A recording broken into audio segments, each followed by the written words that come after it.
नमस्कार प्रेक्षकांना. ठरलं तर मगच्या आजच्या भागात आपण पाहणार आहोत. सायली आणि कल्पना काकू डोहाळे जेवणाबद्दल बोलत असतात. त्याच वेळेला तिथे प्रतिमा आत्या येतात.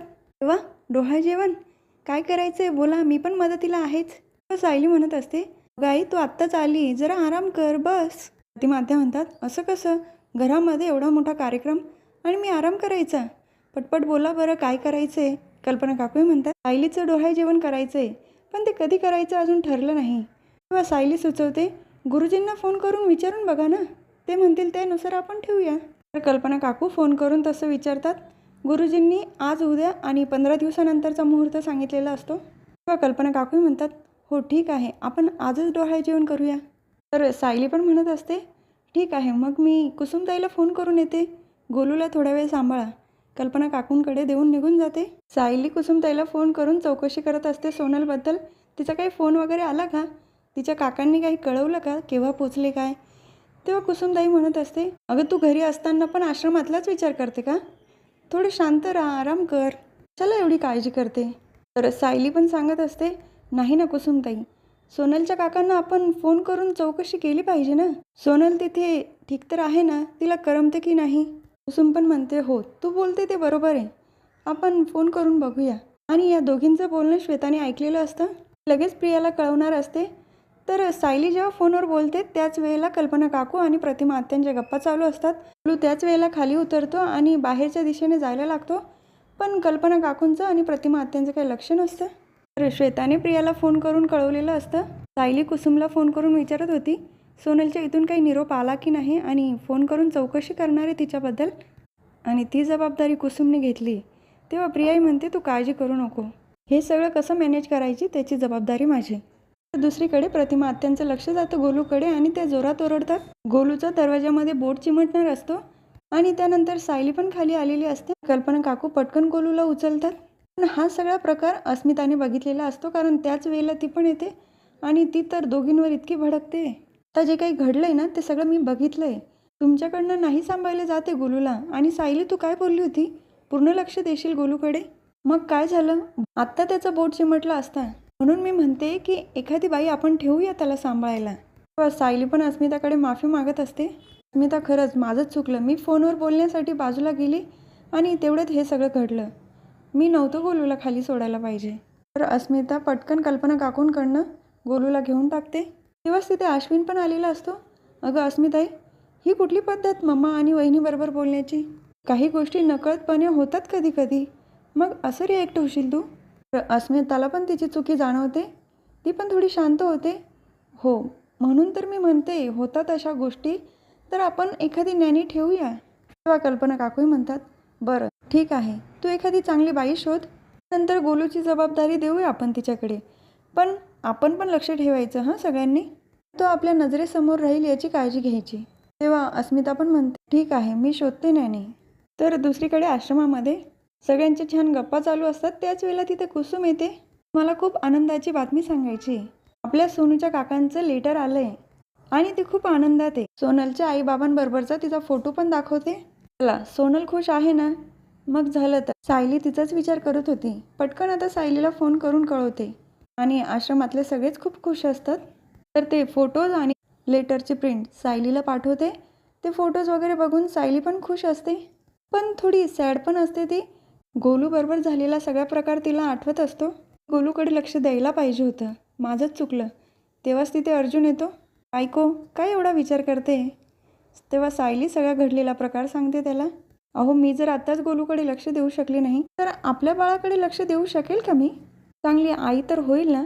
तेव्हा अर्जुन म्हणतो, ऐको, नको एवढा विचार करू, अशा गोष्टी तर होतच असतात ना. आणि मला पूर्ण खात्री आहे की तू नक्कीच आपल्या बाळाकडे खूप छान लक्ष देशील आणि चांगली आईसुद्धा होशील. तर आता त्याच बाळाची काळजी घेण्यासाठी हे दूध पण तुला प्यावं लागेल. सायली म्हणते, मी आता दूध एकटी नाही पिणार, तुम्हाला पण प्यावं लागेल. अर्जुन म्हणतो, ठीक आहे. त्याने ऑलरेडी 2 ग्लास आणलेले असतात. मग दोघं पण दूध एन्जॉय करतात. तर दूध पित असताना दोघांना पण मिशी आलेली असते आणि अर्जुन सायलीकडे बघून हसतो. बघ, तुला मिशी आली. सायली म्हणते, तुम्ही मला नाव ठेवता, पण स्वतःला बघितलं का, तुम्हाला पण मिशी आली आहे. त्याच्या फोनमध्ये स्वतःला बघतो. त्याला खूप हसू येतं आणि मस्त दोघांची छान सेल्फी काढतो. तर यामुळे का होईना सायली थोडी खुश झालेली असते. तर दुसरीकडे श्वेता रात्री उठते आणि सगळीकडे बघते, कोणी तिला बघत तर नाही ना. आणि आश्रमातल्या ज्या मुली झोपलेल्या असतात त्यांचे फोटो काढून प्रियाला पाठवते आणि ते फोटो प्रियाने पाहिल्यावर ती तर खूप खुश होते. तेव्हा श्वेता तिला विचारते, अगं पण त्या मनूचं तू काही केलं आहे का? पाहिजे तेव्हा तुला शिव्याच घालत असते.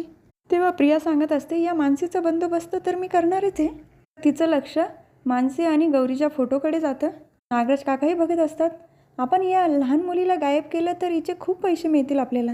या म्हणते, तिला अजून एवढ्यात नाही गायब करायचं. आपल्याला जे काम करायचं आहे ना ते हळूहळू करावं लागणार आहे. लगेच हात टाकून कसं चालेल? आणि आता त्या सायलीला तर मी सोडणार नाही. तिला बरबाद केल्याशिवाय मी नाही राहणार. नागराज काकाही म्हणत असतात, हो, या सायलीने तुलाच काय आम्हाला सुद्धा त्रास दिला आहे. जेव्हापासून ही सुभेदारांकडे आली ना, आमचं सगळं हिरावून घेतलं आहे. तर सायली आश्रमामध्ये आलेली असते आणि 2 नवीन मुली पण आलेल्या असतात. त्यांची सगळी माहिती लिहून घेते. या दोघींबद्दल पण पोलीस स्टेशनमध्ये आपल्याला नोंद करावी लागेल असं मधुभाऊंना सांगत असते. तेव्हा तिथे मनू येते आणि गौरीला म्हणते, काय गं, तू तर सायली ताईची शेपूट बनून फिरायला लागली. चल तिकडे जाऊया आपण. तिथून गौरीला घेऊन जाते.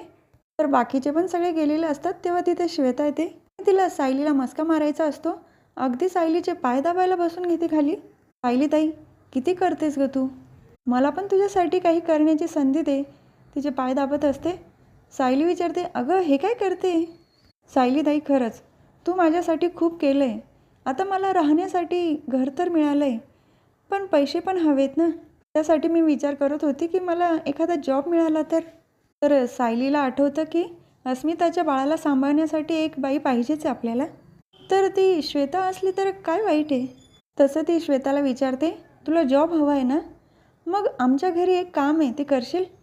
तेव्हा श्वेता म्हणते, चालेल ना. धुणे भांडी करायची का? मी ते सुद्धा करेल. सायली सांगते, अगं धुणं भांडी नाही करायची, माझ्या नंदीच्या बाळाला सांभाळायचे. हे काम करशील? श्वेता तर पटकन तयार होते आणि खूप खुश असते. सायली ताई, खरंच तू आज माझी खूप मोठी मदत केली. सायलीला पण वाटतं की बाळाला सांभाळण्यासाठी एक चांगली बाई मिळाली. श्वेता विचारते, पण मी कधीपासून येऊ?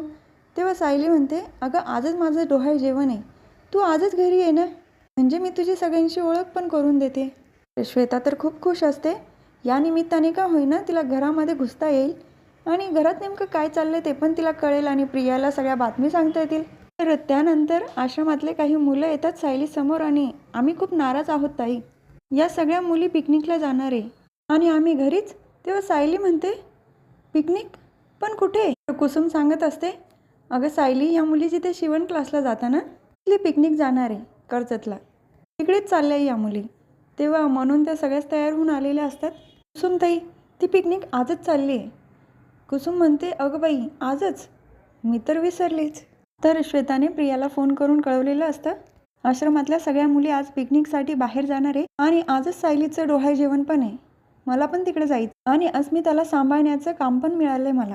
या म्हणते, तू या कामाला लगेच हो म्हटली, एवढी घाई कशाला केली? श्वेता म्हणते, अगं बरोबर आहे ना, त्यांच्या घरामध्ये घुसण्याचा चान्स तर मिळेल मला. बरं मी फोन ठेवते, मला तयारी करायची. प्रिया सांगते, बरं ठीक आहे, पण त्या मुली नक्की बस कुठून पकडणार आहे त्याची माहिती कर आणि मला कळव. हा भाग इथेच संपतो. पुढील भागात बघायला मिळतं की तर श्वेताने सगळी माहिती काढलेली असते आणि तसं फोन करून प्रियाला कळवते. या परत सचिनला फोन करून कळवते की या मुली बाहेर पडल्या आहे आणि बाहेरूनच आपण त्यांना गायब करायचं आहे. आणि प्रियाचा सगळा प्लॅन पुढचा ठरलेला असतो. आता उद्याच्या भागात कळेल प्रिया खरंच मुलींना गायब करण्यामध्ये यशस्वी होते की नाही ते. तेव्हा पुन्हा भेटूया पुढच्या भागामध्ये. आजचा व्हिडिओ आवडला असेल तर माझ्या व्हिडिओला सबस्क्राईब करा प्रेक्षकांनो प्लीज. बेल ऐकून दाबायला विसरू नका. धन्यवाद.